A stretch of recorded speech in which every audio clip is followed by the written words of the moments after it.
திருச்செந்தூர்ல இருக்கிற வன்னிமான் நகரம் ஊர்ல அக்கா கொழுக்கட்டை விக்கிறா. இது என்ன கொழுக்கட்டைன்னா, ஓலை கொழுக்கட்டை. இது எங்க ஊர்ல ரொம்ப விசேஷம். கார்த்திகை அன்னைக்கு அவிக்கிறது தான் அந்த ஓலை கொழுக்கட்டை.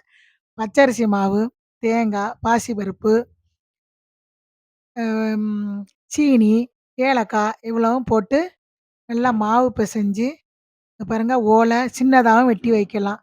எங்க அக்கா ஒரே ஓலையில 4 கொழுக்கட்டை வைப்பா. இந்த கொழக்கட்ட சூடா அவிச்சு சாப்பிடவும் நல்லாருக்கும். இது மறுநாள் சாப்பிடவும் அவ்வளோ அருமையா இருக்கும்.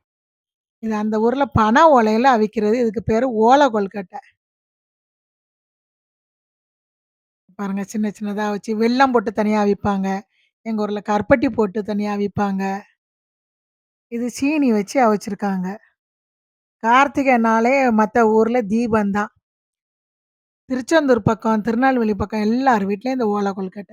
பாருங்க ஒரே ஓலையில 4. இது எங்க அக்கா மருமக லட்சுமி வந்து இது என்னன்னா வெல்லத்துக்கு மாவு பெசஞ்சுகிட்டு இருக்கிறா. அது சீனி கொழுக்கட்டை, அது வெள்ள கொழுக்கட்டை. அத அவிச்சாச்சு பாருங்க. ஒரே ஓலையில எத்தன கொழுக்கட்டை எடுத்து வைக்கிறாங்கன்னு இங்க பாருங்க.